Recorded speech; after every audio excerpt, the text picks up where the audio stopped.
You drank most of the fuel when you were... I sniffed most of it.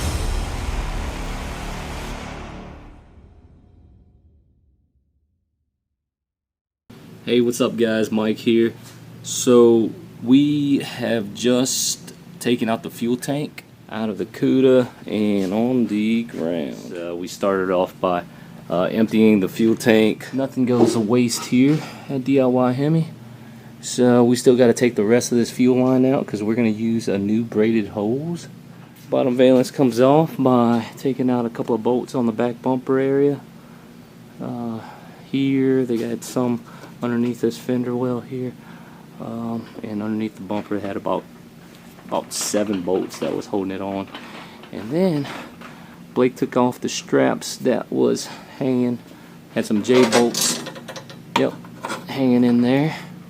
Take those 2 off, and the fuel tank line and your sending unit, just pop those off. Nice. And shimmy the whole thing down. You drank most of the fuel when you were... I sniffed most of it probably. That's why you're so slow. No, that's natural. Just lubricate the fill nozzle so that it goes into the tank grommet. Yep, so it's kind of like a rubber grommet that it fits nicely in, so we can reuse that, huh Blake? And I already pre-loosened this, so you can take a screwdriver or a chisel, and this will be locked into place like that. And what you could do is go on one of these tabs until you spin it off backwards. You pull this locking ring out. This sending unit assembly comes right out. Same way for most old school Mopars. You're going to get to the float. What we want to do is we want to put the Aeromotive Phantom series tank in here. We're going to take this, we're going to bend it down and reshape it to where this float is now in this location instead of over here. So you don't even worry about this tube anymore. We're going to put a cap on it. No fuel is going to come out of this tube anymore. Your feed, return, and bin are all out of the Aeromotive system. So we're just going to simply bend this to where we get the proper location for the float over here as opposed to here.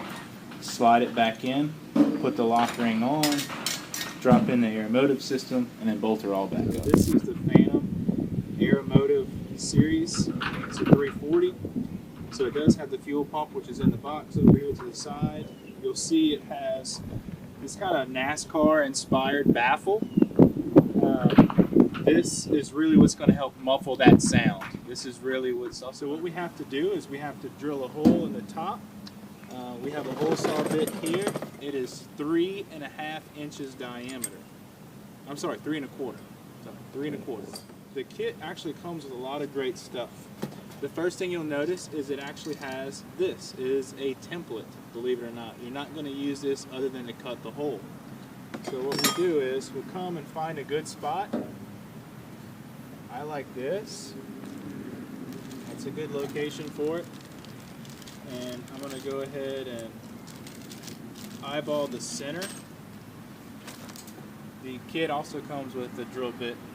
It doesn't come with the hole saw bit, but it comes for the drill bit for the studs. Safety precautions.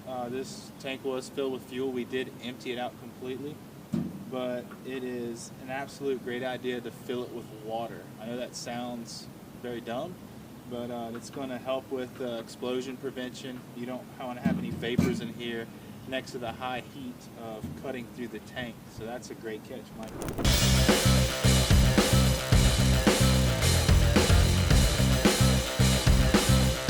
So the next step is we use our template as we got from the kit here, the Aeromotive kit. And we're going to insert this template into the hole. It fits perfectly in there. You'll see it spins. And now we're going to drill the holes for the bulkhead fitting. Okay, and that's what each one of these perforated areas is for. Now before we drill that hole, we want to keep in mind the orientation of our lines. I know that what I typically do is I like this to face towards the passenger side just slightly. Take one of these longer bolts in the kit, and I'll go ahead and place it in the one we just drilled to keep it from turning.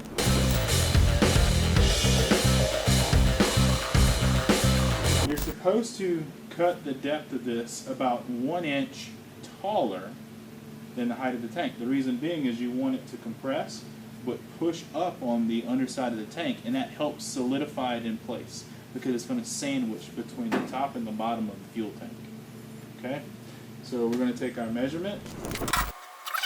It's 10.5 inches, so 10.5 inches. Now we're going to come here and say 10.5 inches. Right here is where we need to cut the foam. So we have to cut the top of the foam at that point. So now what we're going to do is put the inner retaining ring. It's slit for a reason. You actually snake it in like this. Very carefully reach in and align with our holes.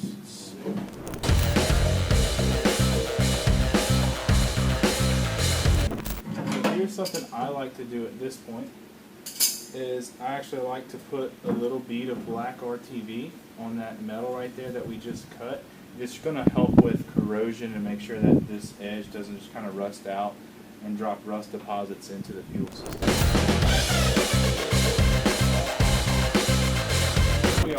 You'll notice we have the corrugations in the top of the gas tank. This is the upper gasket for the Phantom series, and it has a lot of, and this is an actual term, squish to it to form around those corrugations. It was made for this. So we'll place this gasket on. Okay. Like that. And now comes more of the fun part.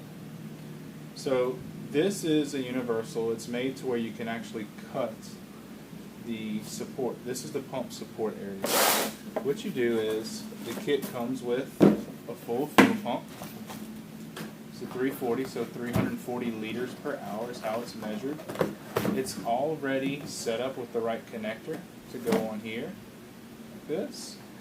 And this is the check valve in the top of the pump with the feed or the discharge of the pump. That will go in this tube. Alright? And this is your return. It actually has one of these cool little nozzles on it that helps the splash.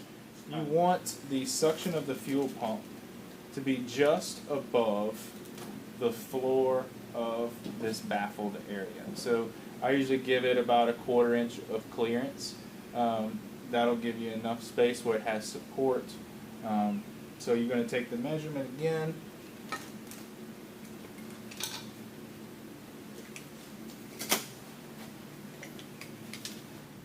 .11 is right here in the middle of that gasket. It would only compress about 1/8 of an inch. This would only compress about 1/8 of an inch before this bottomed out. Right?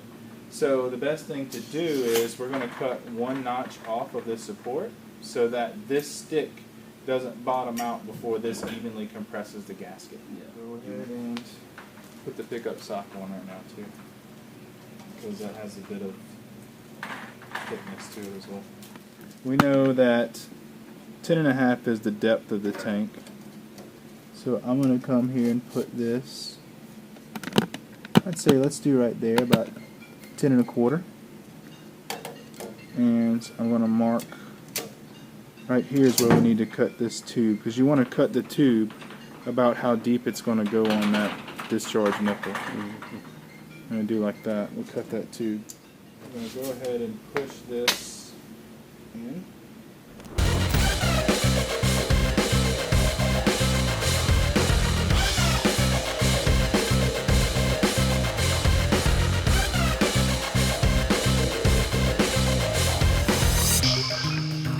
This on in.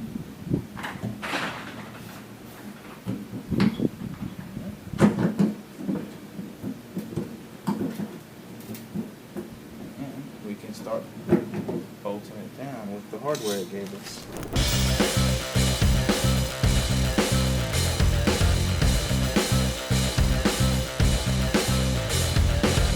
So here is our factory sending unit.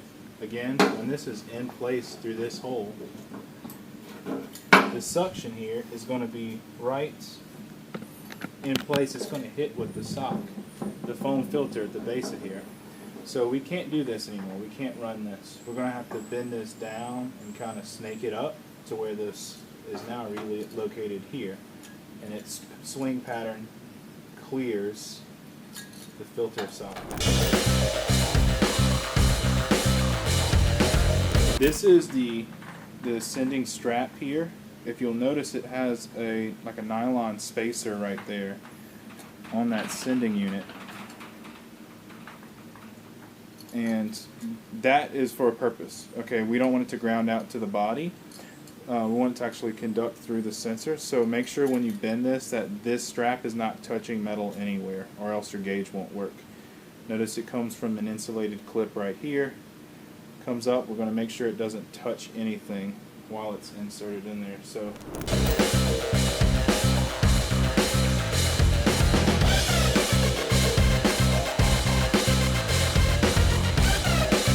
So we can actually test it right now. If we're getting good, we can take this bar in there, reach in there, pivot the float up and down, and check the resistance according to ground to this stud, and it should change. So we have 73 ohms about on a Mopar is a full tank of fuel, and 10 ohms-ish is empty tank of fuel.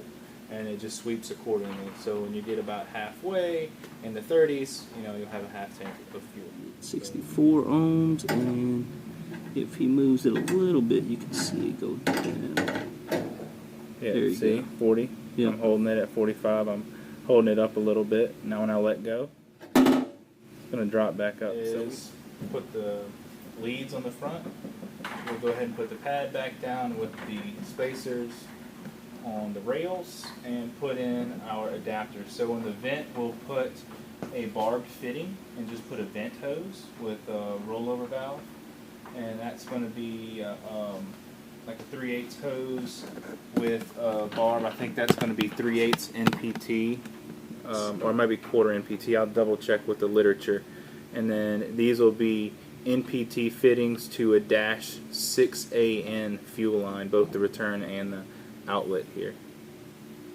And we'll put those adapter fittings and run our braided lines.